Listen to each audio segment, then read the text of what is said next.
Last day's Friday. Yes, sir. Favorite things about Chicago? Everything.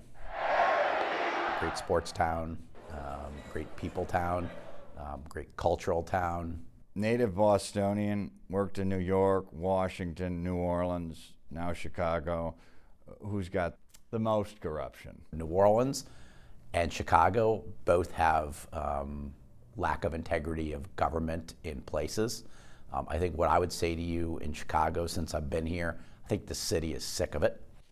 Would you say the current corruption probe, when it comes to charges, is not over? I'm not going to comment specifically on anything that's ongoing.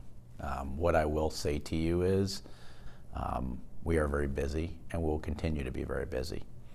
And if I were one of those politicians who is busy lining my own pockets and engaging in bad behavior, I'd be very worried right now. I would be thinking every day, when is it going to come my turn to have handcuffs put on me? Sounds like more to come.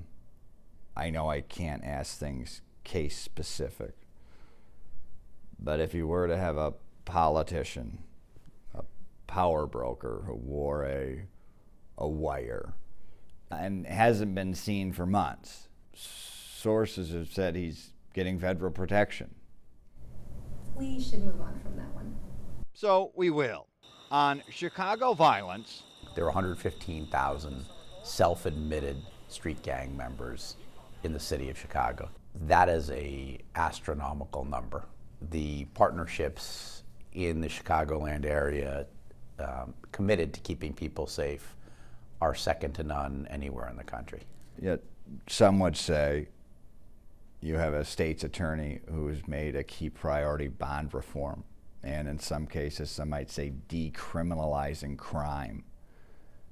Do you, as federal law enforcement, have an obligation to offset that?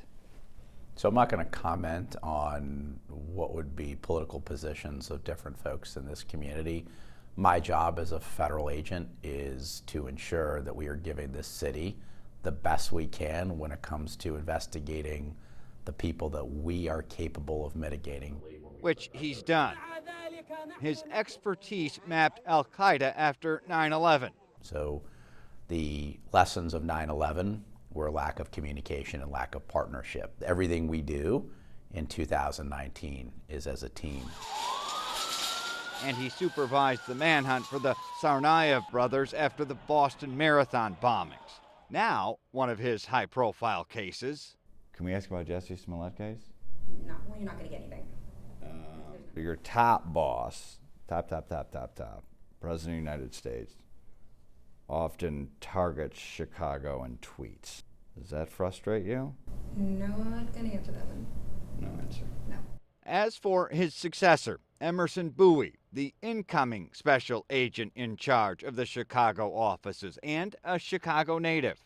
So here's the advice that I would give the incoming special agent in charge. We are blessed with some of the best men and women to fight crime and keep America safe, and listen to the troops, because our troops are the best, and support them as they need to be supported.